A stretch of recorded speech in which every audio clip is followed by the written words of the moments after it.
थी, उन्हें देखने या सुनने का कोई जरिया नहीं था। वो समय था 19वीं सदी का और उसी समय में रॉबर्ट लुइस स्टीवेंसन की लिखी एक किताब आई जिसका नाम था द ट्रेजर आइलैंड। इस किताब ने बच्चों से लेकर टीनेजर्स तक के दिलों पर अपना राज कायम कर लिया था। ये कहानी है जिम की, जिसके पिता की समुद्र के किनारे एक लॉज थी।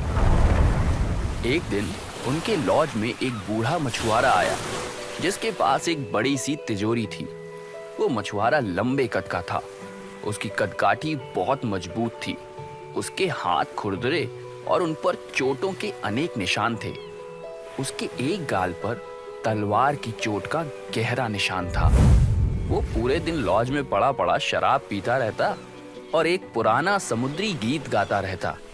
गीत के बोल थे, मुर्दे की तिजोरी 15 लोग, छकते दारू उड़ाते मौज। पहले तो जिम मछुआरे से डरता था, लेकिन धीरे धीरे वो और मछुआरा दोस्त बन गए। रोज शाम समुद्र के किनारे वो जिम को समुद्री गीत और कहानियां सुनाया करता। लेकिन असली सच्चाई ये थी कि वो मछुआरा अकेला नहीं आया था। वो अपने साथ ऐसे राज लेकर आया था जिसकी वजह से उसकी और शायद जिम की जान को भी खतरा था।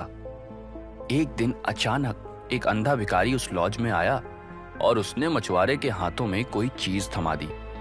मछुआरे ने देखा तो वो एक कागज का टुकड़ा था। उसे देखकर वो चिल्ला उठा, उन लोगों ने मेरे नाम काला रुक्का भेज दिया है। काला रुक्का यानी मौत का वारंट। कुछ पल सोचने के बाद वो मछुआरा अपने आप से कहने लगा, 10 बजे 6 घंटे बाद, खैर अभी भी समय है।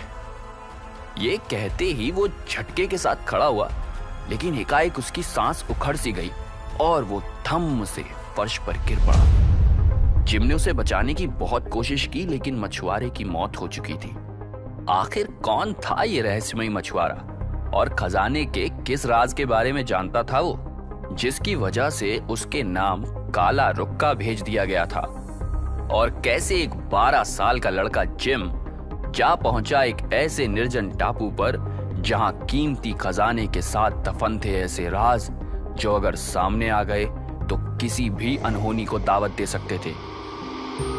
जानिए जिम की पूरी कहानी और खजाने का राज इस ऑडियो बुक में, जिसका नाम है द ट्रेजर आइलैंड।